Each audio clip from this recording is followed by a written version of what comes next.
always said, he always saw the best in us. And he never gave up and never stopped speaking out because he saw the best in us. He believed in us even when we didn't believe in ourselves. And as a congressman, he didn't rest. He kept getting himself arrested. As an old man, he didn't sit out any fight. Sat in all night long on the floor of the United States Capitol. I know his staff was stressed.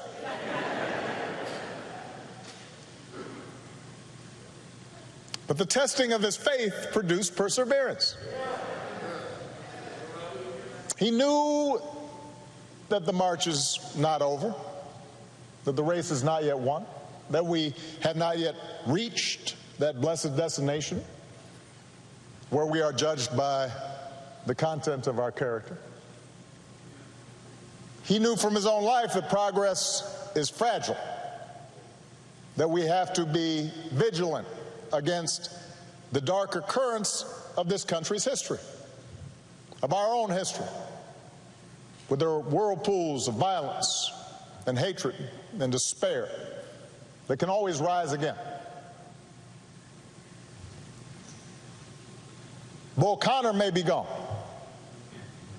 but today we witness with our own eyes police officers kneeling on the necks of black Americans. George Wallace may be gone,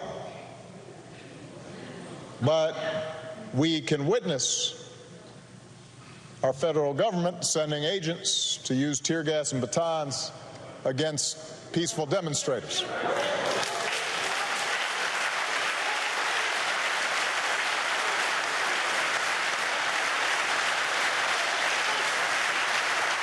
We may no longer have to guess the number of jelly beans in a jar in order to cast a ballot.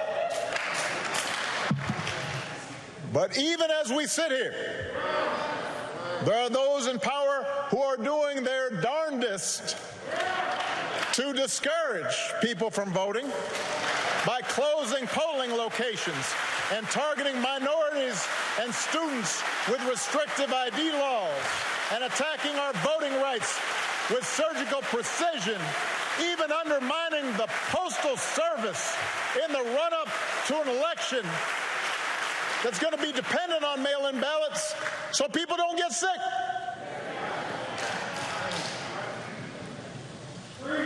Now, I know this is a celebration of John's life. There are some who might say we shouldn't dwell on such things.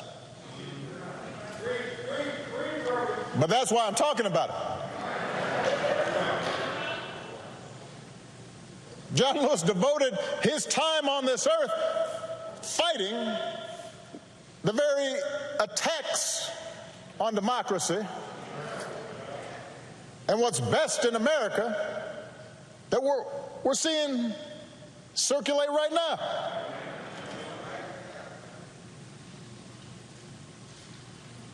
He knew that every single one of us has a God-given power, and that the fate of this democracy depends on how we use it. That democracy isn't automatic. It has to be nurtured. It has to be tended to. We have to work at it. It's hard. And so he knew that it depends on whether we summon a measure, just a measure of John's moral courage to question what's right and what's wrong and call things as they are. He said that as long as he had a breath in his body, he would do everything he could to preserve this democracy. And as long as we have breath in our bodies, we have to continue his cause. If we want our children to grow up in a democracy, not just with elections, but a true democracy, a representative democracy, in a big-hearted, tolerant, vibrant, inclusive America, of perpetual self-creation, then we're going to have to be more like John. We don't have to do all the things he had to do because he did them for us. But we got to do something. As the Lord instructed Paul, do not be afraid. Go on speaking. Do not be silent, for I am with you. And no one will attack you to harm you, for I have many in this city who are my people. It's just everybody's got to come out and vote. We got all those people in the city, but they can't do nothing. Like John, we've got to keep getting into that good trouble. He knew that nonviolent protest is patriotic, a way to raise public awareness and put a spotlight on injustice and make the powers that be uncomfortable. Like John, we don't have to choose between protests and politics. It's not an either-or situation. It's a both-and situation.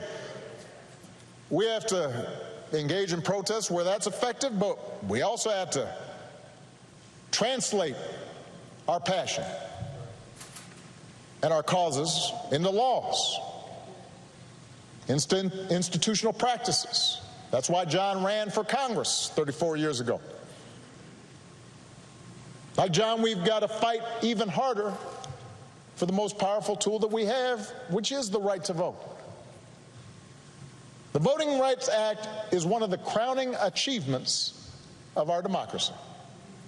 It's why John crossed that bridge. It's why he spilled his blood. And by the way, it was the result of Democratic and Republican efforts. President Bush, who spoke here earlier, and his father signed its renewal when they were in office.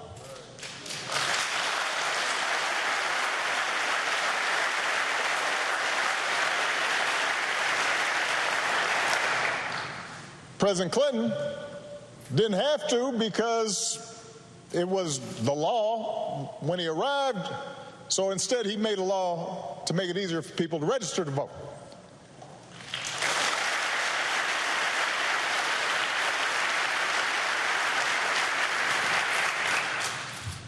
But once the Supreme Court weakened the Voting Rights Act,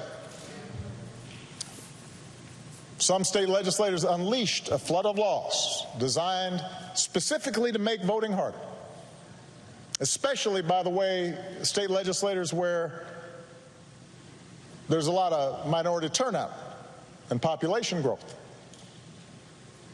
That's not necessarily a mystery or an accident.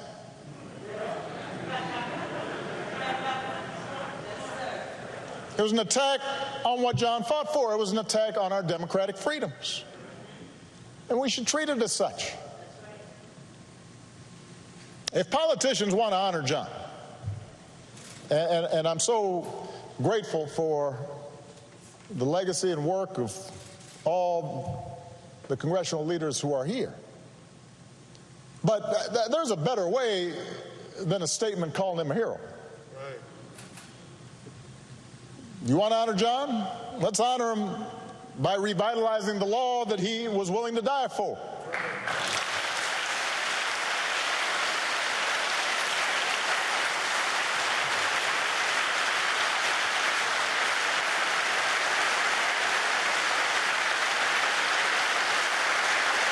And by the way, naming it the John Lewis Voting Rights Act, that is a fine tribute. But John wouldn't want us to stop there, just trying to get back to where we already were.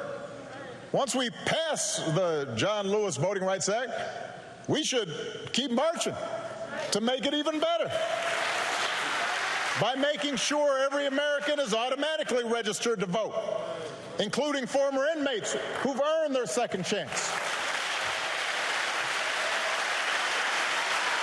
By adding polling places and expanding early voting and making Election Day a national holiday. So if you are somebody who's working in a factory or you're a single mom who's got to go to her job and doesn't get time off, you can still cast your ballot by guaranteeing that every American citizen has equal representation in our government, including the American citizens who live in Washington, D.C. and in Puerto Rico. They're Americans.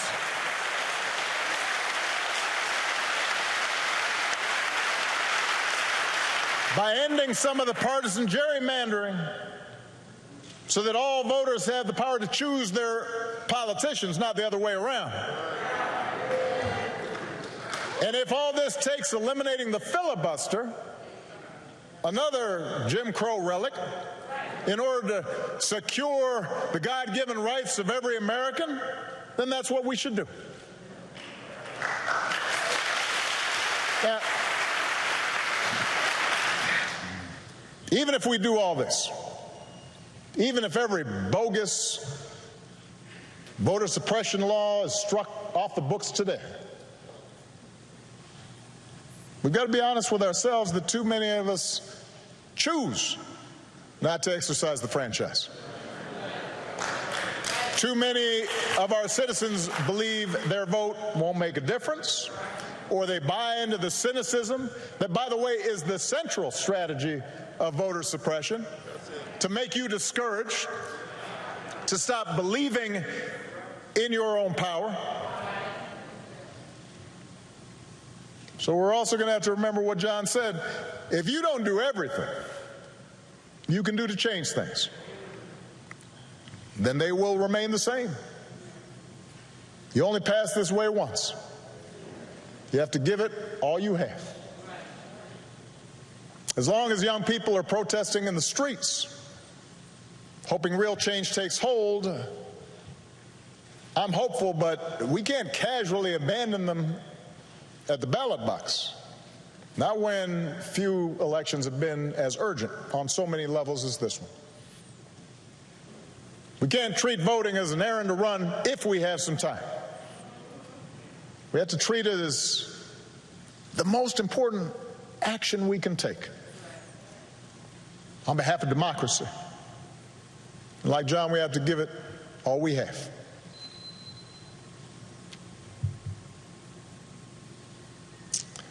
I was proud that John Lewis was a friend of mine. I met him when I was in law school. He came to speak. And I went up and I said, Mr. Lewis, you are one of my heroes.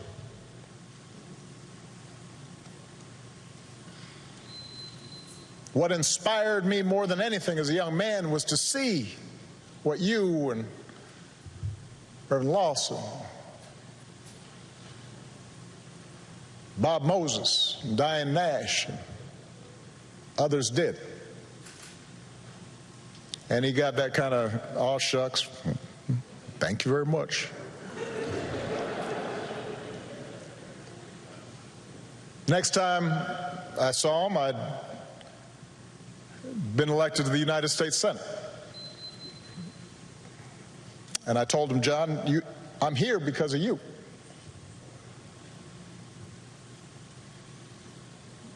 And on Inauguration Day in 2009,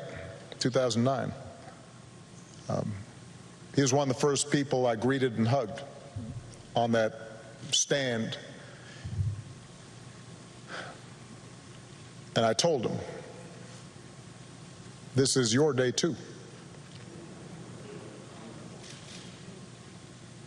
He was a good and kind and gentle man. And he believed in us, even when we don't believe in ourselves. And it's fitting that the last time John and I shared a public forum was on Zoom. And I'm pretty sure neither he nor I set up the Zoom call because we didn't know how to work it.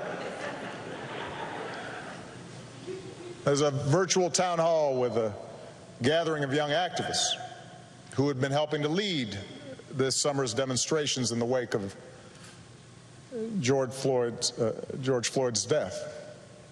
And afterwards, I spoke to John privately, and he could not have been prouder to see this new generation of activists standing up for freedom and equality, a new generation that was intent on voting and protecting the right to vote, in some cases a new generation running for political office.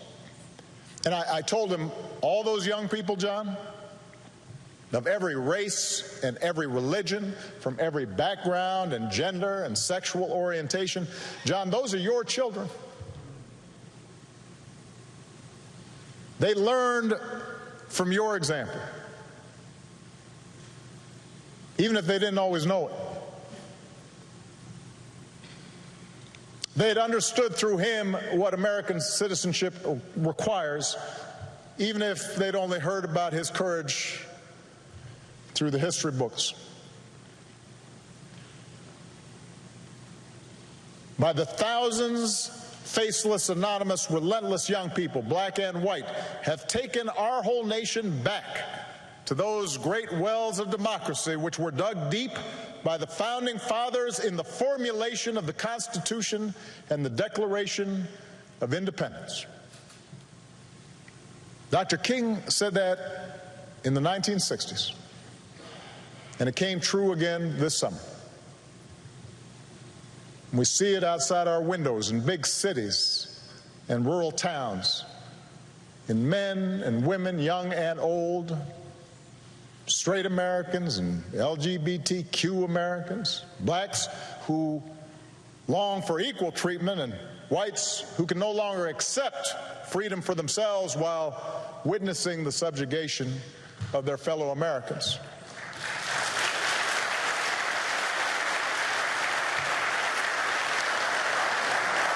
We see it in everybody doing the hard work of overcoming complacency, of overcoming our own fears and our own prejudices, our own hatreds. You see it in people trying to be better, truer versions of ourselves. And that's what John Lewis teaches us. That's where real courage comes from. Not from turning on each other, but by turning towards one another. Not by sowing hatred and division, but by spreading love and truth. Not by avoiding our responsibilities to create a better America and a better world, but by embracing those responsibilities with joy and perseverance, and discovering that in our beloved community, we do not walk alone. What a gift John Lewis was. We are all so lucky to have had him walk with us for a while and show us the way. God bless you all. God bless America. God bless this gentle soul who pulled it closer to its promise. Thank you very much.